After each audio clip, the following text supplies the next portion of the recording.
Shalom, back again with another lesson. And before I begin this lesson, I'd like to begin by first giving all honor, glory, and praises unto Yahweh, Bahashem, Yahweh Shai, Bahashem, Recha Kodash. I want to give double honors to my elders and apostles and elder bishops of Great Millstone who rule well, where I've learned this truth from. I want to say peace and salutations to Akim, you brothers out there laboring, pushing his word out in all truth and in sincerity, presenting your bodies as a living sacrifice, which is your reasonable service. I want to say shalom to Akwaf that may be listening, and also to Israelites that are scattered across the four corners of the earth. You may look like these other nations, but your seed line goes back to Abraham, Isaac, and Jacob, which is the chosen seed line. Shalom. So as we are now in the summer months, I believe summer officially began on the 1st of June, if I'm not mistaken. But as we enter the summer months, we're entering that time where a lot of the spirits get active, and you're going to start to see a lot of, a lot of chaos happening in, all over the world. Now, if you remember a few years ago, we did have the Summer of Chaos. They labeled it Summer of Chaos, to where, you had the illegal immigrants that came into the country illegally, and they were receiving all the benefits, and the Edomites started chimping out. Now we're entering the summer of chaos yet again because of all the things and all the riots, protests, and everything that have been breaking out recently. So I made title this lesson Summer of Chaos 2.0, something to that effect. Now, in the recent weeks, there was a so-called Englishman, English white person, so-called white person, by the name of Henry Nowak. I believe he had dual citizenship, so he's a Polish national, but he has UK citizenship also. And basically, he was on a night out, and ended up walking home on his own, and he crossed paths with an Indian Sikh.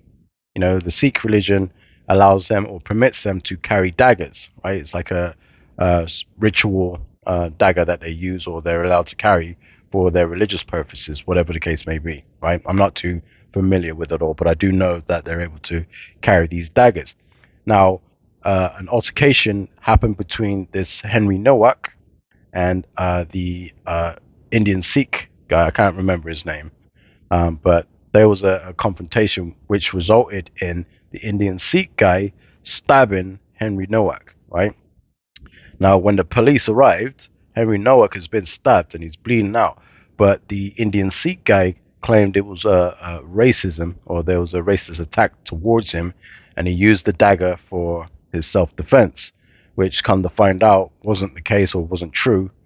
And instead of the police arresting the Indian Sikh guy that has the dagger, they arrested Henry Nowak, the one that was stabbed and was bleeding out. So they handcuffed the guy that was bleeding out, which resulted in him dying. So it was a lack of professionalism from the police side. It was a what's the word I'm looking for?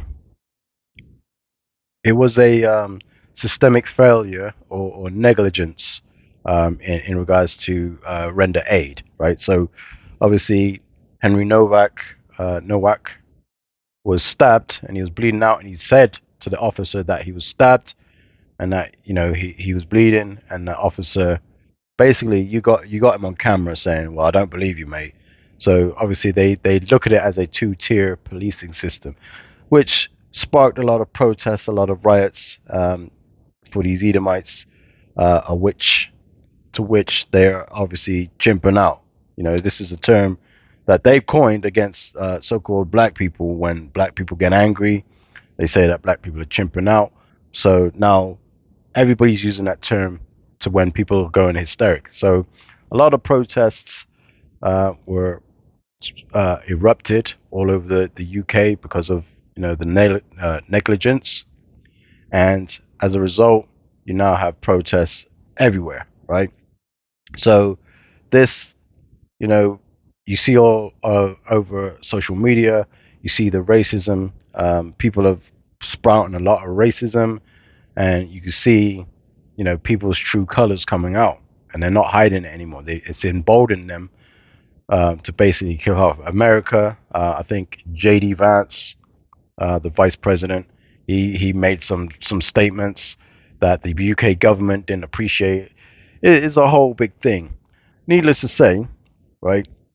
You have all these people now kicking off, right? So again, it's gone into that summer of chaos because these spirits are out, right? So just to get started in these scriptures, I'm going to start in the book of Ecclesiastes, chapter 3. And I'm going to start at verse 1 because, or, well, it says because this is Ecclesiastes chapter 3, verse 1. I'll just read the scripture. Okay, my mind's gone crazy. But this is Ecclesiastes chapter 3, verse 1. It says, to everything there is a season and a time to every purpose under the heaven, right? So there is a season for everything that happens under, the heavens, right? As it states in verse 1. Verse 2 goes into some of those seasons, right? So verse 2, a time to be born and a time to die, a time to plant and a time to pluck up that which is planted. Verse 3, it says a time to kill and a time to heal, a time to break down and a time to build up, right? So every thing under heaven, there's a season for it. There's a season for planting. You have the harvest season for plucking up. You got all these things, these seasons in life that people go through. You go through good times, you go through bad times, right? I'm going to jump down to verse 8 to continue on. Verse 8, it says, a time to love and a time to hate, a time of war and a time of peace, right? So we understand that we're not in a time of peace, we're not in a time of love, but we are in a time of hate and we are in a time of war because, we're seeing on the news outlets and news media, on social media as well, that the war between, or the tensions between America, Israel and Iran are starting to flare up again, right? As I mentioned, during the summer months, that's when things start to escalate. So, who knows how it's going to escalate and what's going to happen, because the Lord's got, a big thing in store for the world, right? So, we see that we're not in a time for love because where you see all these migrants uh, being racially profiled and XYZ, and now you're seeing these lefties or white supremacists coming out in droves on social media expressing their anger, and they're just basically saying the craziest things. My social media right now, I can't really look at social media because every other post is something about the situation that happened between that Indian Sikh and that so-called Edomite, so-called white guy that was stabbed. Right now, as we continue on, right, there was a situation that happened in Belfast, right, the other day where a there was a migrant. I don't know if he's an illegal migrant, but there was a migrant, a Sudanese man, who attacked an Irish man. Basically, had him on the floor, had a knife to him, and damn near tried to behead the guy in the streets, and it was caught on camera. Now, with all the tensions, from the UK and all the things that people have seen, because it's charged them up. Now this thing in Ireland has charged them up even more. Now these Edomites are starting to chimp out in a major way, so much so that they damn near burned down the town. You know what I mean? They were going around kicking in doors and going out after all these migrants and firebombing the houses, doing all these things, firebombing the buses, the cars, all these things. It's crazy. Matter of fact, I'll play a clip just so you get an idea of how crazy it got. On the outskirts of North Belfast, several hundred people gathered at the Clockfern roundabout. After the speeches, 200 masked men broke away and marched into the White Abbey estate. The group then made its way along this road and stopped at this property here on Abbeyville Street. They proceeded to stone every window in the property and threw wheelie bins through the bottom windows. I spoke to a woman across the road. She said that the complex had been used to house asylum seekers and immigrants. She said that the whole ordeal of watching people come down this road and attack the house was terrifying. Off Belfast Newtonards Road, it was a glider bus that was targeted, set on fire. Crowds gathered as smoke billowed across the east of the city. A few hundred metres away, 2 cars were set alight on McMaster Street. When it was not cars or buses, they chose burning bins to block the streets. On the Crumlin Road, more bins and more fires. Back at the Clockfern roundabout, the crowds returned. 2 burning cars now made the road impassable. Ita Dungan, BBC Newsline in Newton Abbey. What's he saying? Ew! There's the other car away. What's that there? Wonder what that there is.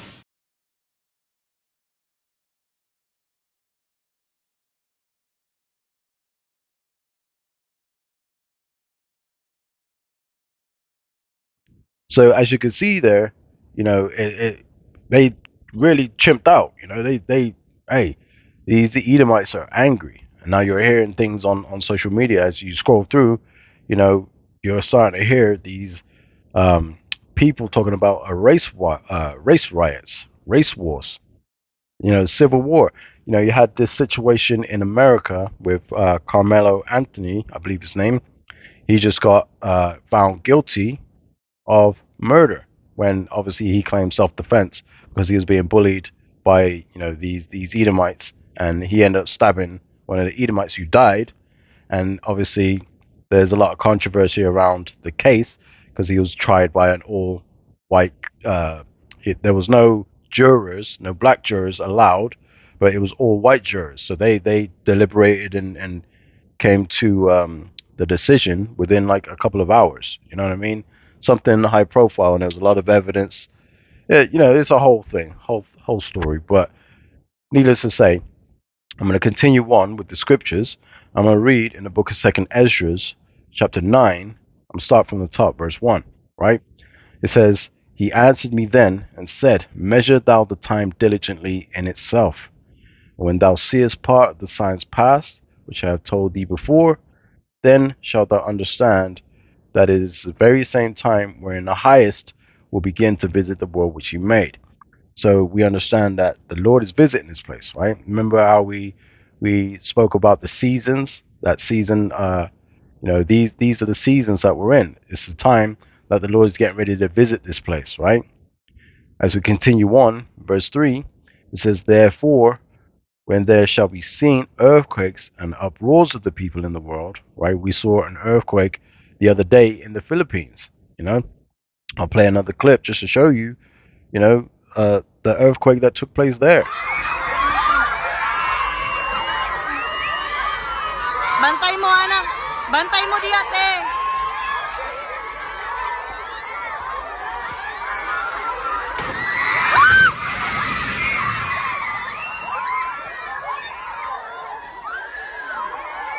Lingkod lang, lingkod lang.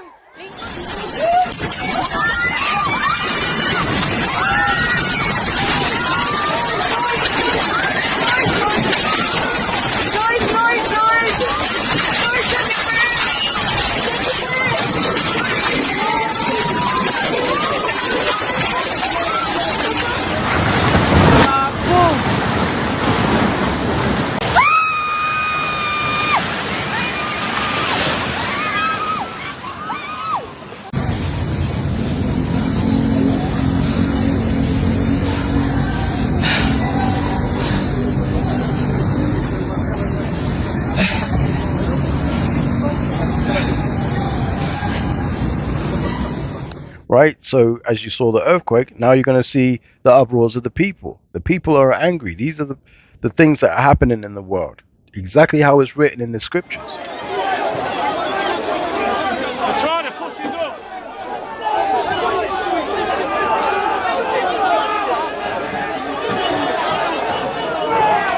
The police are fighting back.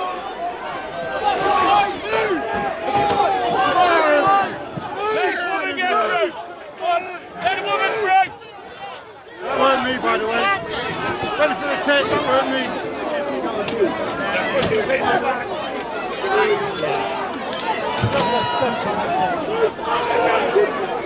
Police whacking over there.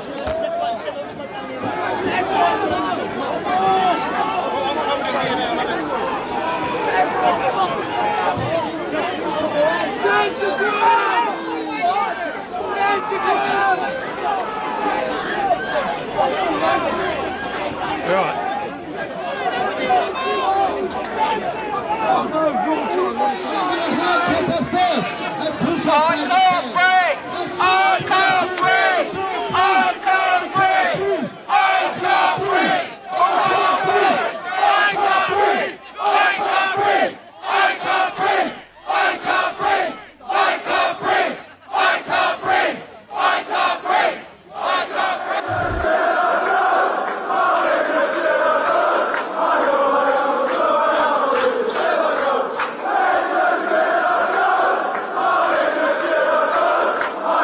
And it's our duty as men of the Lord to bring this to you and show you in the scriptures exactly where it's saying, to try and compel you to repent and come back to the Lord before, the Lord's judgment goes forth.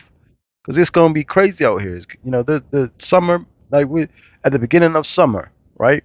So, how it gets, man. The summer months, it could be crazy, man. You could wake up tomorrow and there'll be a whole nother thing that's taking place, So, hey, we got to keep our eyes peeled, So, as we continue on, in verse 4, it says, Then shalt thou well understand that the Most High spake of those things from the days that were before thee, even from the beginning, right?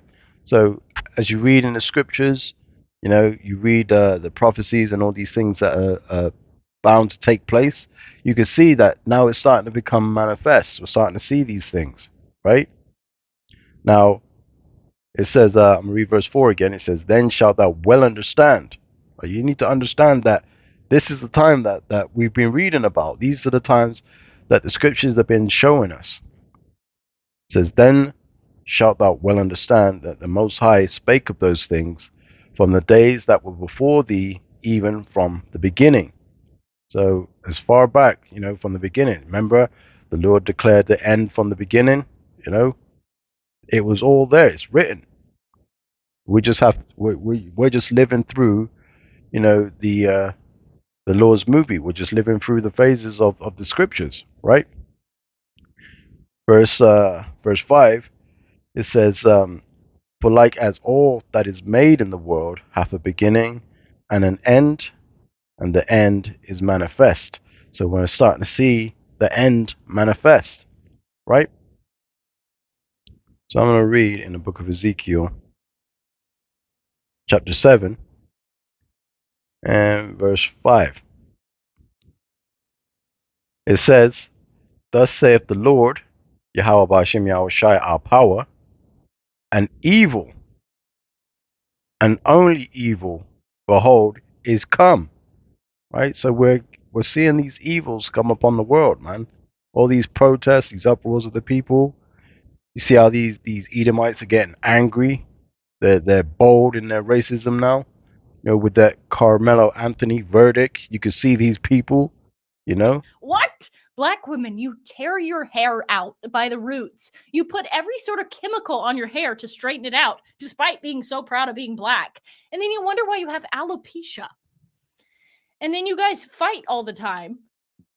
And yet you wear massive hoop earrings. You wear weaves in your hair. You wear fake eyelashes. You wear fake nails. All of these things are not conducive to fighting, okay? So let me give you advice. Let me turn this racist stream around into something positive. Are you racist? Is the sky blue? On a scale of 1 to 10, how racist are you? 8. Why are you racist? I was born racist. My first word was boy. My wife died of cancer. Oh, sorry to hear that. Hey, pussy, come here. Want a cuddle? How are you? Love you tonight.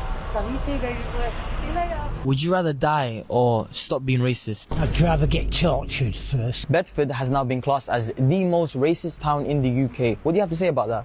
I'll tell you what I've got to say about that. Yes, number one. How? What do you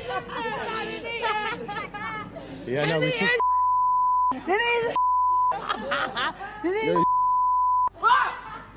That's the equal in our country. You got raping our kids. This is our country. How about becoming your country to that your kid?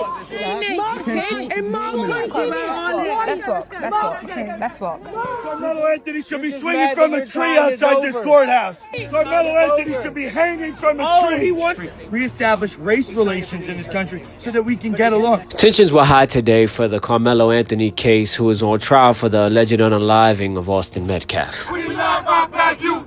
They deserve protection too. You see all these things. Like this is what is happening in the world today. This is what we're prepared for. We understand, right? Verse 6 says, "An end is come, the end is come. It watcheth for thee, behold, it is come." Right? So we understand that the end is come. We're seeing the downfall of Esau's society. His kingdom is crumbling. This is what we're witnessing. We're witnessing the end of Esau's society, and we're getting closer to when Yahushua comes back and delivers the elect and puts us in our rightful place. Lord willing, we'll be of that number. Right? I'm going to read in the book of Matthew, and then I'll probably close it out after there. But this is the book of Matthew, chapter 24, and I'm going to read verse 6. It says, "And ye shall hear of wars and rumors of wars. See that ye be not troubled, for all these things must come to pass, but the end is not yet." Right? We're in a time of war. America, Israel versus Iran. And all these other nations are going to get drawn into this war. Tensions are starting to flare up again. Like, we're in that time. As we continue reading, in verse 7, it says, "For nation shall rise against nation, and kingdom against kingdom. And there shall be famines, and pestilences, and earthquakes in diverse places." Right? So we're seeing these nations rising up against each other. You're seeing other nations getting ready to join this war because of the oil shortages and the Strait of Hormuz being closed, and the Bab al-Mandeb Strait being closed now. It's going to start getting really tense. That's why I say the summer of chaos 2.0 is here. We're back again. You know what I mean? It's gonna get real out there. It's gonna get real in the field. It says, "And there shall be famines." So we got the famines to look forward to next. We got the famines. No fertilizer, no oil. All these things are gonna have a domino effect on society as we know it. The food prices are already set to go up in towards the end of the year. The food prices can go through the roof. If there's no food on the shelf, inflation is going to kick in on a grand scale. The Lord's getting ready to terrorize this place. You know what I mean? So if you ain't under the Lord's protection, you're going to have to deal with that just like the rest of these other heathen nations. You have to deal with that. That's why it's imperative that you come back to the Lord and you repent to the Lord.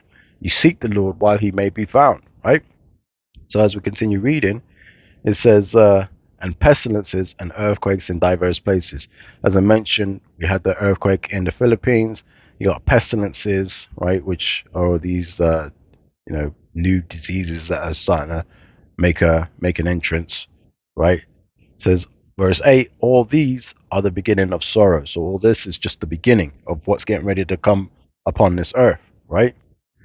Verse 9 says, "Then shall they deliver you up to be afflicted, and shall kill you, and ye shall be hated of all nations for my name's sake." They're going to come after the men of the Lord. They're going to come after the people that are seeking the truth, seeking after Yahweh B'Hashem Yahushai.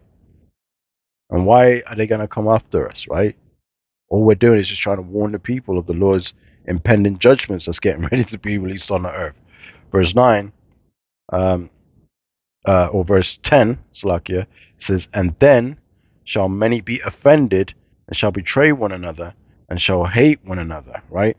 A lot of people get offended over the smallest things, right? So when you're telling, these people, look at the Christians, for example, perfect example. Christians get offended because you say not everybody's going to make it. Do you know what I mean? Not everybody's going to be delivered. But the scriptures are very clear when it says that only Israel are going to receive salvation, right? The Israelites are the only ones that are going to receive salvation. And the ones that are going to make it through the time, of the Lord's judgment is the elect of Israel, you know. But they get offended over these things, and it says, and then shall many be offended and shall betray one another, shall hate one another. So you're gonna have all kinds of things happening, man. And summertime when them spirits are active, you're gonna be, man. It's just hard to picture or fathom how bad it's gonna be, how bad it's gonna get. I could speak on it as a man, but I don't know how the Lord's gonna play it out. The Lord, may play it out worse than what I could imagine. You know what I'm saying? Now, as we continue on, verse 11, it says, "And many false prophets shall rise, and shall deceive many." We had the situation with the deacon the other day, right? I mean, he's teaching Gentile salvation. That's false. You have all these bug outs starting to appear and speak on the scriptures like they've been in the scriptures all this time, like they know. You're gonna have all these false prophets coming up, right? I mean, look at what's her name, Paula White, right? Donald Trump's spiritual advisor. I mean, she wouldn't even be considered a prophet because she's not an Israelite, and she's not a man as well. And again, it's like, look at all these people arising in these times, right? All this stuff is written in the scriptures. It's going to happen. And it's happening exactly the way it's written, right? Verse 12, it says, "And because iniquity shall abound, the love of many shall wax cold." Now, you already see how that cold spirit is out on the earth right now. People are cold, right? You have people turning on themselves. You have all these people, like, fighting against each other. Like, that spirit's going to be cold out there, man. Verse 13, it says, "But he that shall endure unto the end, the same shall be saved." Right? And that's talking about the elect, right? The elect of Israel, the ones that don't fold, don't falter. They stay true to the Lord. They believe and trust in the Lord, and they don't accept that mark of the beast, which is soon to come. You can see how the system's being set up. You know what I mean? Like, we continue in the faith, right? Like, if you don't fall away from that, then you know what I mean? Like, you have a good chance to be delivered, but obviously we don't know until we are delivered, right? Verse 14, it says, "And this gospel of the kingdom shall be preached in all the world for a witness unto all nations, and then shall the end come." Which, obviously, since the starting with the head apostles and elders and elder bishops of Great Millstone, come onto the internet and bring out 100% truth. All these things, all these events are starting to take place in the earth, exactly how it is prophesied to happen, right? You can read in the book of Ezekiel chapter 37, the valley of the dry bones. That's the Israelites waking up to who they are. They're coming back to who they are, which all these things are prophesied to take place. So, I'm going to read one last scripture, and we will close it out there. Because again, Esau's kingdom is falling, and we're seeing the signs of that, with every day that passes and all these events that are kicking off in the earth. This is in the book of 2nd Ezra, chapter 6, verse 9. It says, because Esau is, the Edomites are in the rulership seat at the moment, but their kingdom is falling, and we can see the clear tale signs of Esau's kingdom coming to an end, right? And it says, this is 2nd Ezra chapter 6 verse 9. It says, "For Esau is the end of the world, and Jacob is the beginning of it that followeth." Right? So once these Edomites crash and their kingdom comes crashing down, that's when the elect of Israel are going to be lifted up to their rightful position under Yahushua, and Yahushua is going to bring forth his kingdom and reign in righteousness forever, right? So I'm going to leave it there. I'm going to close out there. I pray that this lesson was edifying through the spirit and power of Yahweh by Shem Yahushua. I want to give double honor. Actually, I want to say, Kol Halo Yahweh, Bahashem, Yahushua, Bahashem, Rachak Kodash. Double honors to my elders and apostles and elder bishops of Great Millstone, who rule well, who taught me this truth. I want to say peace and salutations to you hopeful elect. It's on to the next lesson, Lord willing. Shalom.